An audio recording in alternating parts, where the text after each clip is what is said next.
So what's up mga bossing, for today's video mga idol ay available unit natin, Suzuki Smash 2019 model.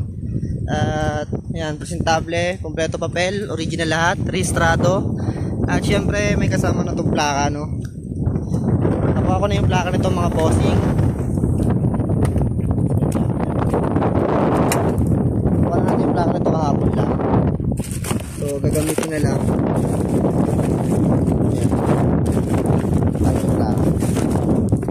So ayan mga bossing, andito na yung plaka nya.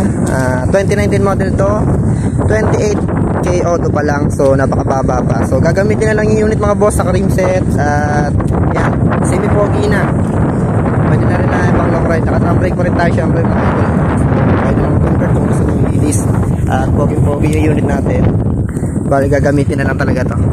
Yan, so nakikita nyo naman mga idol, 2019 model yan. So location, General Trias, Cavite. At pick up nila ng mga boss. Geng geng.